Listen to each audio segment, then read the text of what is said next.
Everyone, August மாதத்திற்கான angel card blessings என்ன வருதுன்னு நம்ம பார்க்கலாம். உங்கள் கேள்விகளை ஏஞ்சல் கிட்ட கேளுங்க. கண்ணை மூடி எனக்கு இந்த பிரச்சனை இருக்குது, எனக்கு தீர்வு சொல்லுங்க அப்படின்னு சொல்லி கேளுங்க ஏஞ்சல் கிட்ட. கண்டிப்பாக இந்த பதிவு ஏதோ ஒரு 0.5% உங்களுக்கு ஒரு ஹெல்ப்ஃபுல்லான ஒரு பதிவாக கண்டிப்பாக இருக்கும். ஒரு பாத் கண்டிப்பாக கிடைக்கும். மைண்டில் இருக்க அந்த நெகட்டிவான தாட்ஸ்லாம் போய் ஒரு பாசிட்டிவான தாட்ஸ் கண்டிப்பாக வரும்.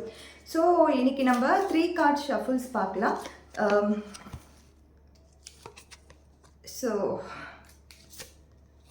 நம்மளுக்கு வந்திருக்க கார்ட்ஸ் எல்லாமே இதுதான்.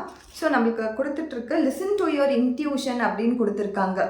இந்த தீர்வு உங்கள் கையில் தான் இருக்குது. நான் சொல்கிறதாலேயோ உங்கள் கூட இருக்கவங்க சொல்கிறதாலேயோ அதற்கான தீர்வு கிடைக்க போகிறது கிடையாது. உங்கள் உள்ளுணர்வை நம்புங்க. உங்கள் உள்ளுணர்வு படி அந்த வழியை பார்த்து நடந்து போயிட்டே இருக்குங்க.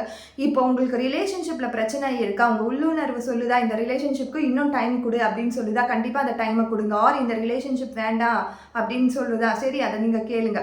இந்த வேலையில் இருக்கேன், எனக்கு பிரச்சனையாக இருக்குது அப்படின்னு சொல்லும்பொழுது இன்னும் கொஞ்ச நாள் டைம் கொடுத்து பார்க்கலாமா அப்படின்னு உங்கள் இன்ட்யூஷன் சொல்லுதா, கண்டிப்பாக அதை பண்ணுங்க. ஆர் இல்லை நம்ம வந்து வேறு வேலைக்கு போயிடலாம் அப்படின்னு சொல்லுதா, அதை லிசன் பண்ணுங்க. ஸோ உங்களோட இன்ட்யூஷனை நீங்கள் பிலீவ் பண்ணுங்க. கண்டிப்பாக அது நல்ல ரிசல்ட் கொடுக்கும். அதே மாதிரி வித்தின் தி ஃபியூ மந்த்ஸ் டைம் பீரியட் பார்க்கும்போது வித்தின் தி ஃபியூ மந்த்ஸ்க்குள்ளேயே ஏதோ ஒரு நல்ல பாசிபிலிட்டியான ப்ராஸ்பரிட்டியான விஷயங்கள் லைஃப்பில் நடக்கிறதுக்கு காத்துட்ருக்கு. இந்த நாள் வந்து கொஞ்சம் சரியில்லாமல் இருக்கலாம், இந்த மாதம் கொஞ்சம் சரியில்லாமல் போயிருக்கலாம்.